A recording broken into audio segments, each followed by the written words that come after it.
Baiklah, perkenalkan nama saya Aldo Parsudio dengan NIM 0302 118 227 012. Nama saya Darto Aditya dengan NIM 0302 128 227032. AM Bagus Kurniawan dengan NIM 0302 118 222 7002. Kami akan mempresentasikan tentang pemanfaatan batu bara. Batu bara adalah suatu bahan bakar fosil yang terbentuk dari sisa-sisa tumbuhan yang telah mengalami proses pengubahan kimia dan fisika selama jutaan tahun. Batu bara terbentuk dari sisa-sisa tumbuhan yang telah mati dan terkubur dalam lapisan tanah. Kemudian mengalami proses pengubahan kimia dan fisika akibat tekanan dan suhu yang tinggi. Jenis-jenis batu bara di Indonesia. Batu bara di Indonesia dapat dibagi menjadi beberapa jenis berdasarkan kualitas dan komposisinya, yaitu yang pertama, batu bara antrasit. Batu bara antrasit adalah jenis batu bara yang memiliki kualitas tertinggi, dengan kandungan karbon sekitar 95%. Batu bara antrasit memiliki nilai kalori yang tinggi dan digunakan sebagai bahan bakar untuk pembangkit listrik dan industri. Yang kedua, batu bara bituminus. Batu bara bituminus adalah jenis batu bara yang memiliki kualitas sedang, dengan kandungan karbon sekitar 80-90%. Batu bara bituminus memiliki nilai kalori yang sedang dan digunakan sebagai bahan bakar untuk pembangkit listrik, industri, dan transportasi. Yang ketiga, batu bara subbituminus. Batu bara subbituminus adalah jenis batu bara yang memiliki kualitas rendah dengan kandungan karbon sekitar 70-80%. Batu bara subbituminus memiliki nilai kalori yang rendah dan digunakan sebagai bahan bakar untuk pembangkit listrik dan industri. Yang keempat, batu bara lignit.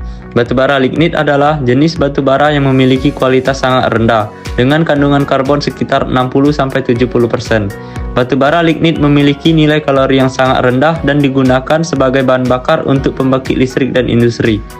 Adapun batu bara merupakan salah satu sumber daya alam yang penting di Indonesia dan digunakan sebagai bahan bakar untuk pembangkit listrik, industri, dan transportasi.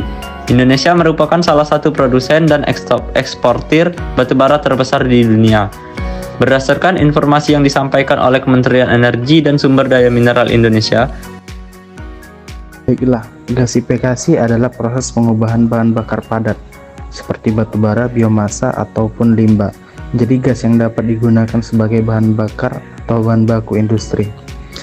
Proses gasifikasi berikut adalah langkah-langkah proses gasifikasi, yaitu pengeringan. Bahan bakar padat dikeringkan untuk menghilangkan kelembapan.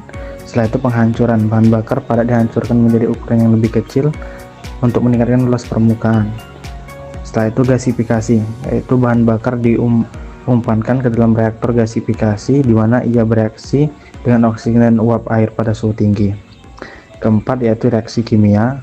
Reaksi kimia antara bahan bakar dengan oksigen dan uap air menghasilkan gas yang terdiri dari karbon monoksida, hidrogen, metana, karbon dioksida, dan uap air.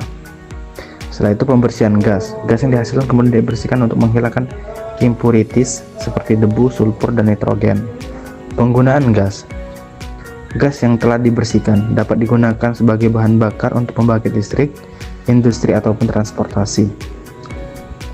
Dan juga dalam kasus lain, dalam pemanfaatan batu bara, gasifikasi adalah proses di mana batu bara diubah menjadi syngas atau CO plus H2 yang kemudian dapat digunakan untuk menghasilkan berbagai bahan kimia baik secara langsung atau melalui perantara seperti metanol. Biasanya 1 kilo batu bara bituminus dapat diubah menjadi 1,5 sampai 1,7 meter kubik syngas. Adapun teknologi pemanfaatan batu bara adalah gasifikasi batu bara untuk ketenaga listrikan sebagaimana yang telah dituangkan PLN pada RUPTL 2015 sampai 2025 untuk sistem Sumatera. Produksi listrik tahun 2020 berdasarkan energi primer dalam skenario baseline sistem Sumatera adalah 60,2% untuk batu bara, 13,6% untuk hidro, 10,1% untuk panas bumi, 9,8% untuk gas, dan 6,4% 0% untuk gasifikasi batubara dan hanya 0,2% untuk bahan bakar minyak. Perkirakan total investasi PLN untuk gasifikasi batubara di pembangkit listrik selama 10 tahun 2010 sampai 2019 adalah sebesar 414 juta US dollar untuk 207 megawatt PLTGB. Sementara untuk sisa target daya terpasang diharapkan dapat dibangun dengan investasi pihak swasta atau masyarakat. Selanjutnya ialah gasifikasi batubara untuk bahan bakar cair. Dalam hal ini, untuk pemanfaatan teknologi batubara, proses sintesis Fischer-Tropsch digunakan untuk mengubah gas batubara menjadi liquid dengan bantuan katalis. Produk yang dihasilkan antara lain adalah metanol, bensin, nafta, dan diesel. Metanol sendiri kemudian dapat digunakan sebagai bahan baku pembuatan DME atau dimethyl ether.